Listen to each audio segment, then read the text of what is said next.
तो वही इंतजार किया जा रहा है कि किसान श्रीमान राजनाथ सिंह जी, श्री अर्जुन मुंडा जी, श्री किरण रिजिजू जी, श्रीमती रेणुका सिंह जी और देश भर से यहाँ आए हुए मेरे प्यारे नौजवान साथियों,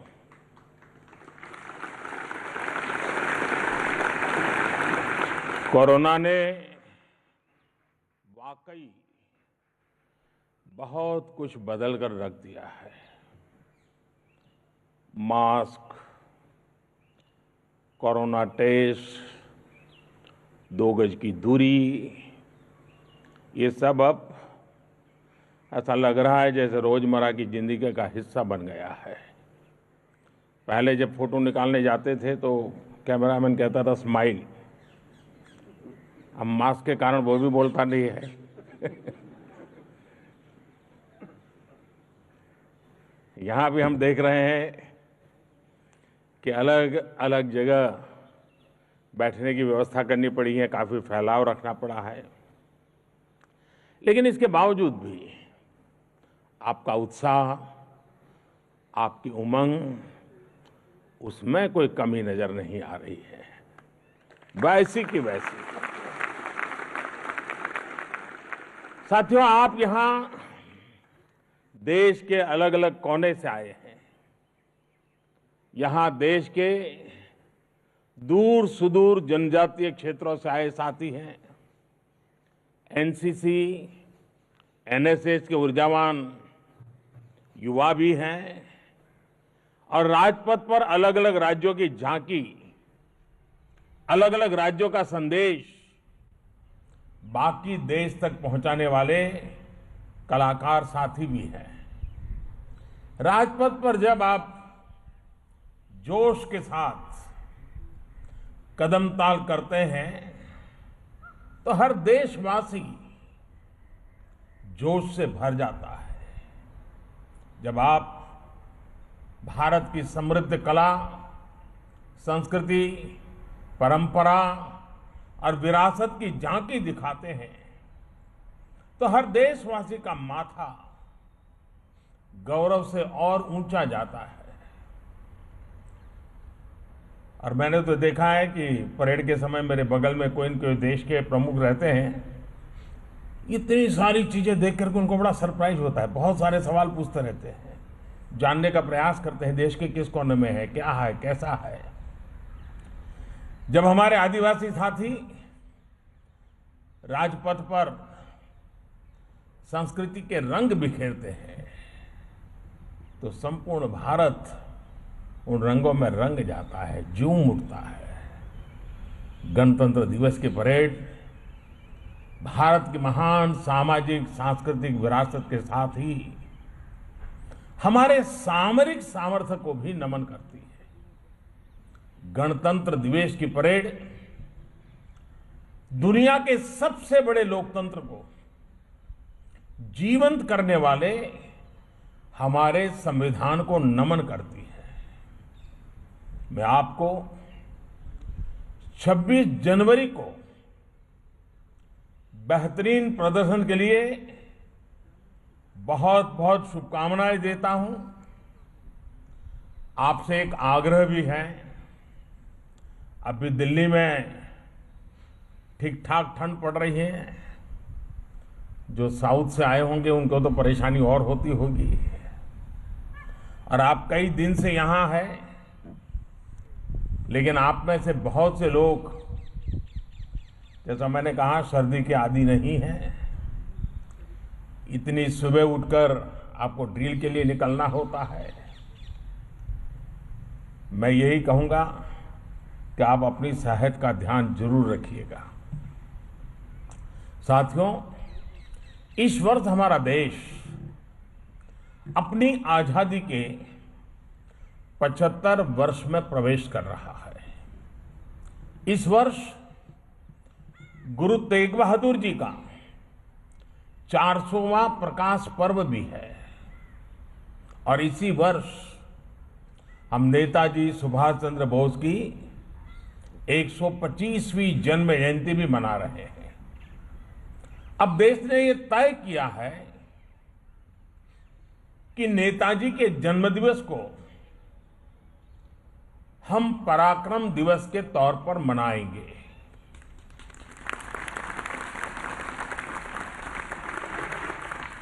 कल पराक्रम दिवस पर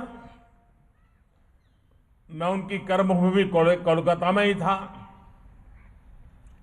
आजादी के 75 वर्ष, गुरु तेग बहादुर जी का जीवन, नेताजी का शौर्य, उनका हौसला, ये सब कुछ हम सभी के लिए बहुत बड़ी प्रेरणा है।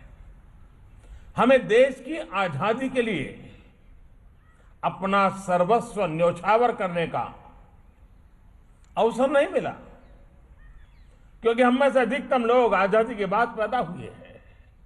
लेकिन सर्वस्व न्योछावर करने का मौका नहीं मिला, लेकिन हमें देश ने अपना सर्वश्रेष्ठ अर्पित करने का अवसर जरूर दिया है।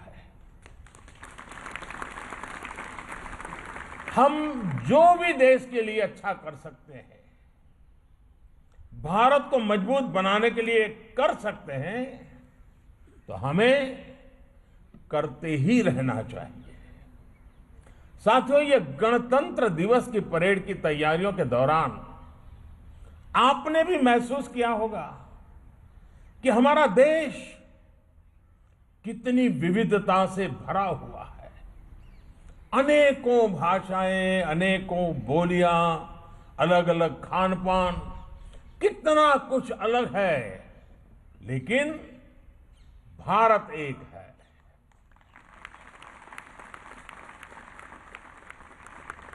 भारत यानी कोटि कोटि सामान्य जन के खून पसीने, आकांक्षाओं और अपेक्षाओं की सामूहिक शक्ति। भारत यानी राज्य अनेक, राष्ट्र एक। भारत यानी समाज अनेक, भाव एक। भारत यानी पंथ अनेक, लक्ष्य एक। भारत यानी रिवाज अनेक, मूल्य एक। भारत यानी भाषाएं अनेक, अभिव्यक्ति एक। भारत यानी रंग अनेक, तिरंगा एक। अगर एक पंक्ति में कहें तो भारत में रास्ते भले ही अलग अलग हैं, लेकिन गंतव्य एक ही है, मंजिल एक ही है, और ये मंजिल है एक भारत श्रेष्ठ भारत।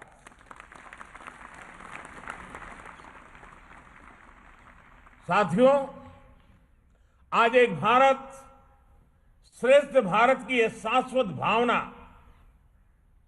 देश के हर कोने में प्रकट हो रही है, मजबूत हो रही है।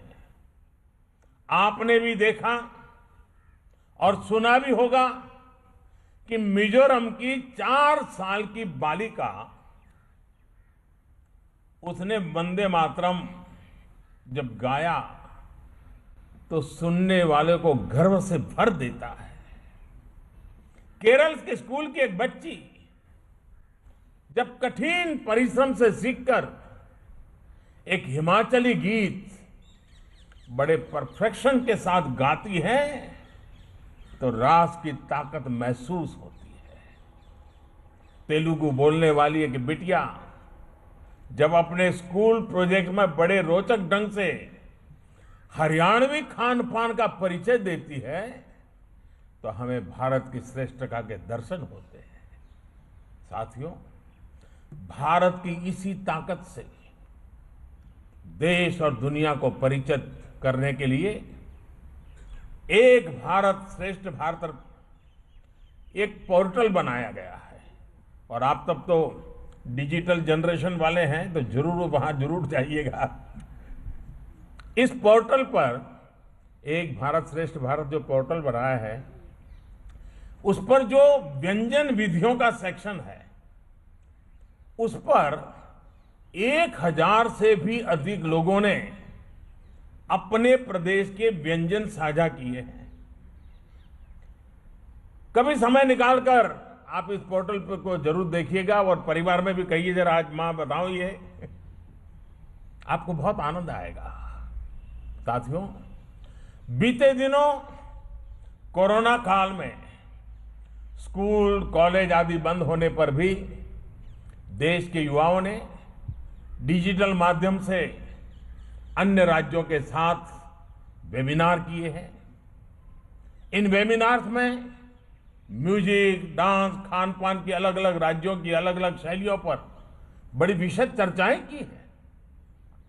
आज सरकार की भी कोशिश है कि हर प्रांत, हर क्षेत्र की भाषाएं, खान पान और कला का पूरे देश में प्रचार प्रसार हो। देश में भारत के हर राज्य के रहन सहन, तीज त्योहार के बारे में जागरूकता और बढ़े। विशेष तौर पर हमारी समृद्ध आदिवासी परंपराओं, आर्ट एंड क्राफ्ट से देश बहुत कुछ सीख सकता है। इन सबको आगे बढ़ाने में एक भारत श्रेष्ठ भारत अभियान बहुत मदद कर रहा है।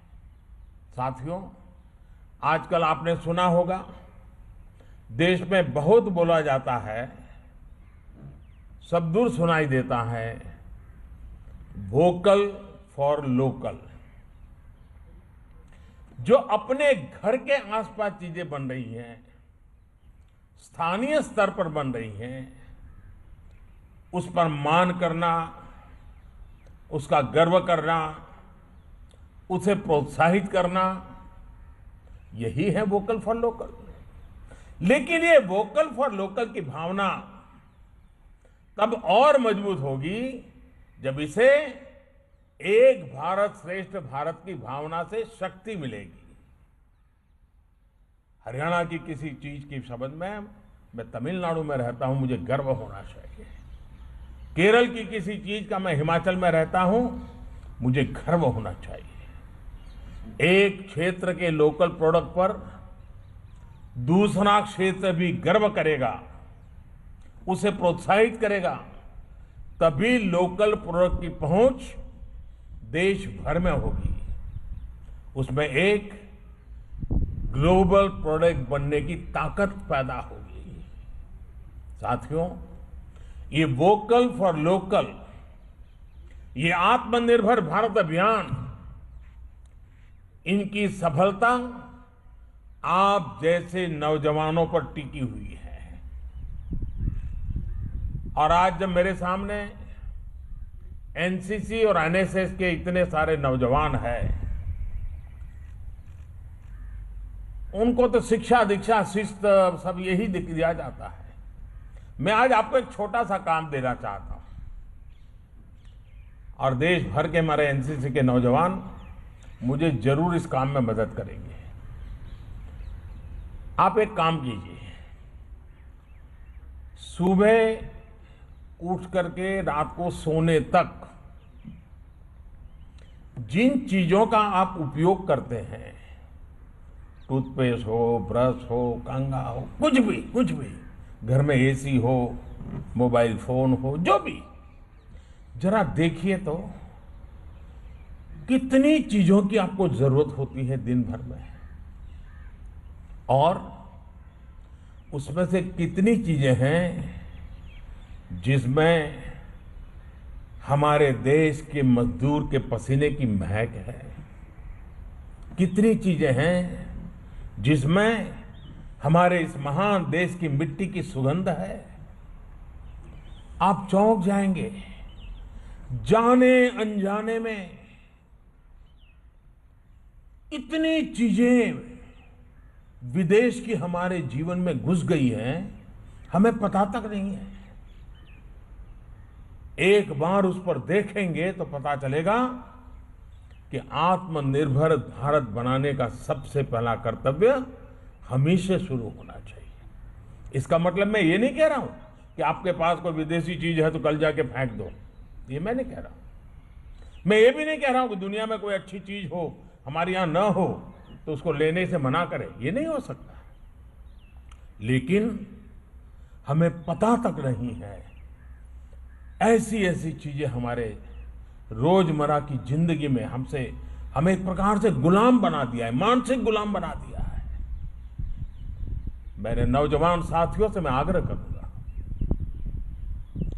एनसीसी एनएसएस के शिस्तबद्ध नौजवानों से आग्रह करूंगा, आप अपने परिवार के सबको बिठा करके जरा सूची बनाइए, एक बार देखिए, फिर आपको कभी मेरी बात को याद नहीं करना पड़ेगा। आपकी आत्मा कहेगी कि हमने हमारे देश का कितना नुकसान कर दिया है। साथियों, भारत आत्मनिर्भर किसी के कहने भर से ही नहीं होगा, बल्कि जैसा मैंने कहा, आप जैसे देश के युवा साथियों के करने से ही होगा। और आप ये तब और ज्यादा बेहतर तरीके से कर पाएंगे जब आपके पास जरूरी स्किल सेट होगा। साथियों, स्किल के, कौशल के इस महत्व को देखते हुए ही 2014 में सरकार बनते ही स्किल डेवलपमेंट के लिए विशेष मंत्रालय बनाया गया। इस अभियान के तहत अब तक 5.5 करोड़ से अधिक युवा साथियों को अलग अलग कला और कौशल की ट्रेनिंग दी जा चुकी है। कौशल विकास के इस कार्यक्रम के तहत सिर्फ ट्रेनिंग ही नहीं दी जा रही, बल्कि लाखों युवाओं को रोजगार और स्वरोजगार में मदद भी की जा रही है। लक्ष्य ये है कि भारत के पास स्किल युवा भी हो और स्किल सेट के आधार पर उन्हें रोजगार के नए अवसर भी मिले। साथियों, आत्मनिर्भर भारत के लिए युवाओं के कौशल पर ये फोकस भी देश की नई राष्ट्रीय शिक्षा नीति ने प्रस्तुत किया है। आप भी उसको देख पाएंगे। इसमें पढ़ाई के साथ साथ ही पढ़ाई के उपयोग यानी एप्लीकेशन पर भी उतना ही बल दिया गया है। राष्ट्रीय शिक्षा नीति की कोशिश ये है कि युवाओं को उनकी रुचि के अनुसार विषय चुनने की आजादी दी गई है। उनको कब पढ़ाई करनी है, कब पढ़ाई छोड़नी है और कब फिर से करनी है, इसके लिए भी फ्लेक्सिबिलिटी दी गई है। कोशिश यही है कि हमारे विद्यार्थी जो कुछ खुद से करना चाहते हैं वो उसी में आगे बढ़ें। साथियों, नई राष्ट्रीय शिक्षा नीति में पहली बार वोकेशनल एजुकेशन को एजुकेशन की मुख्य धारा में लाने का गंभीर प्रयास किया गया है। कक्षा 6 से ही विद्यार्थियों को स्थानीय जरूरतों और स्थानीय व्यवसायों से जुड़ा अपनी रुचि का कोई भी कोर्स चुनने का विकल्प दिया गया है। ये सिर्फ पढ़ाने के कोर्स नहीं होंगे, बल्कि सीखने और सिखाने के कोर्स होंगे। इसमें स्थानीय कुशल कारीगरों के साथ प्रैक्टिकल अनुभव भी दिया जाएगा। इसके बाद चरणबद्ध तरीके से सभी मेडिकल स्कूलों के शैक्षणिक विषयों में व्यावसायिक शिक्षा को एकीकृत करने का भी लक्ष्य है। मैं आज आपको ये विस्तार से इसलिए भी बता रहा हूं क्योंकि आप जितना जागरूक होंगे उतना ही आपका भविष्य भी उज्जवल होगा। साथियों, आप सभी ही आत्मनिर्भर भारत अभियान के असली कर्णधार है। एनसीसी हो, एनएसएस हो या फिर दूसरे संगठन हो, आपने देश के सामने आने वाली हर चुनौती, हर संकट के समय अपनी भूमिका निभाई है। कोरोना काल में भी आपने जो काम किया वॉलंटियर्स के रूप में, उसकी जितनी प्रशंसा की जाए वो कम है। जब देश को, शासन प्रशासन को सबसे अधिक जरूरत थी, तब आपने वॉलंटियर्स के रूप में आगे आकर व्यवस्थाएं बनाने में मदद की। आरोग्य सेतु ऐप को जन जन तक पहुंचाना हो या फिर कोरोना संक्रमण से जुड़ी दूसरी जानकारियों को लेकर जागरूकता आपने प्रशंसनीय काम किया है। कोरोना के इस काल में फिट इंडिया अभियान के माध्यम से फिटनेस के प्रति अवेयरनेस जगाने का आपका रोल महत्वपूर्ण रहा है। साथियों, जो आपने अभी तक किया उसको अब अगले चरण पर ले जाने का समय आ गया है। और मैं ये आपसे इसलिए कह रहा हूं क्योंकि आपकी पहुंच देश के हर हिस्से, हर समाज तक है। मेरा आपसे आग्रह है कि आपको देश में चल रहे कोरोना वैक्सीन अभियान में भी देश की मदद करने के लिए आगे आना है। आपको वैक्सीन को लेकर सही जानकारियां देश के गरीब से गरीब और सामान्य से सामान्य नागरिक को देनी है। कोरोना की वैक्सीन भारत में बनाकर भारत के वैज्ञानिकों ने अपना कर्तव्य बखूबी निभाया है। अब हमें अपना कर्तव्य निभाना है। झूठ और अफवाह फैलाने वाले हर तंत्र को हमें सही जानकारी से परास्त करना है। हमें ये याद रखना है कि हमारा गणतंत्र इसलिए मजबूत है क्योंकि ये कर्तव्य की भावना से संकल्पित है। इसी भावना को हमें मजबूत करना है।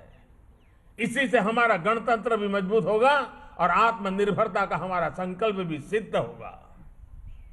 आप सभी को इस महत्वपूर्ण राष्ट्रीय पर्व में शरीक होने का अवसर मिला है। मन को घड़ने का,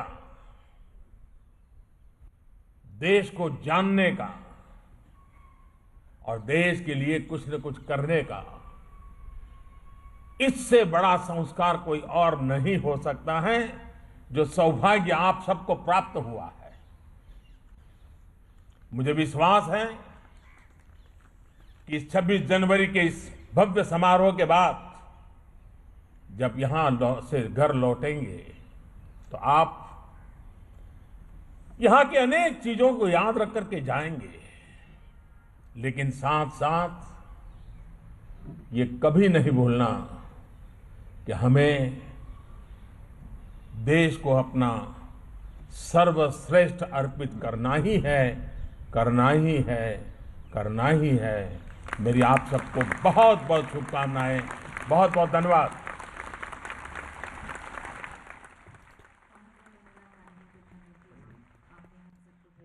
शुभकामनाएं दी।